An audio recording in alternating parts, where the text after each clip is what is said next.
कुछ दिन पहले नेटफ्लिक्स पर द रोशंस नाम की डॉक्यू सीरीज रिलीज हुई, जिसको लोगों द्वारा पसंद भी किया जा रहा है।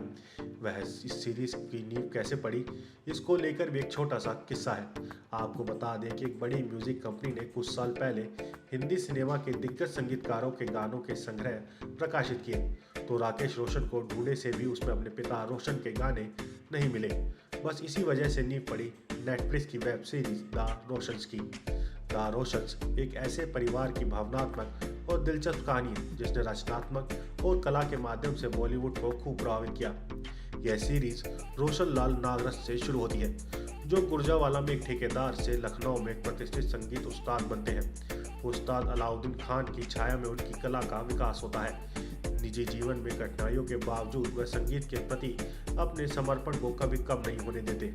यह रोशन सरनेम अपनाते हैं और एक पारिवारिक विरासत की नींव रखते हैं। संगीत की दुनिया में रोशन के योगदान को विशेष रूप से 1950 और 60 के दशक में देखा जाता है। सीरीज में अनदेखी आर्काइव फुटेज है।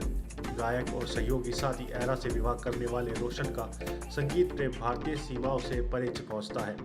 वह कॉनी फ्रांसिस और स्टीव डेविस जैसे अमेरिकी गायकों से प्रेरणा लेते हैं। यह डॉक्यू सीरीज बताती है कि कैसे रोशन लक्ष्मीकांत प्यारेलाल की तरह अपने गीतों और धुनों को समझाने के लिए हाथों के इशारों का प्रयोग करते थे। लागा चुनरी में दाग जैसी रचना उन्होंने कैसी की, यह सीरीज उस यात्रा पर भी बात करती है।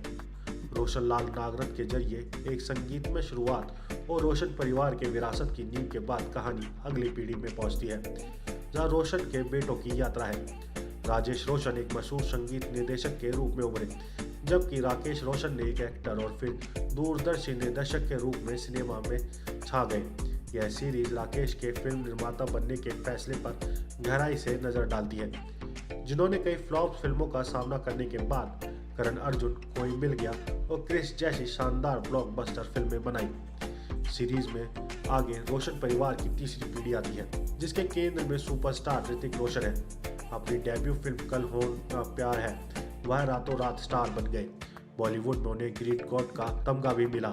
कम बोलने वाले ऋतिक की सफलता उनकी फिजिकल ट्रांसफॉर्मेशन और करियर के लेकर दृढ़ संकल्प के साथ ही उन्हें स्ट्रगल को भी दिखाया गया है। द रोशन को जो चीज़ अलग बनाती है वह है दिल को छूने वाली कहानी और इसके साथ दिखाए गए दुर्लभ फुटेज। इसमें लोकप्रिय रेडियो शो संगीत के सितारों की महफिल की झलक है, पारिवारिक तस्वीरें हैं और दर्शकों पुरानी बॉलीवुड के मशहूर गाने शामिल हैं। यह सीरीज राकेश रोशन की जानलेवा शूटिंग की घटनाएं, ऋतिक रोशन के चोटों और असुरक्षाओं से संबंध जैसे विषयों पर भी बात करने से नहीं कतराती। जाहिर तौर पर ये सब इसमें प्रामाणिकता और भावनात्मक रंग भरते हैं। इस सीरीज में आशा भोसले, शाहरुख खान, माधुरी दीक्षित, प्रियंका चोपड़ा और रणबीर कपूर जैसे दिग्गजों के इंटरव्यू हैं। कई मजेदार और दिल छूने वाले किस्से हैं।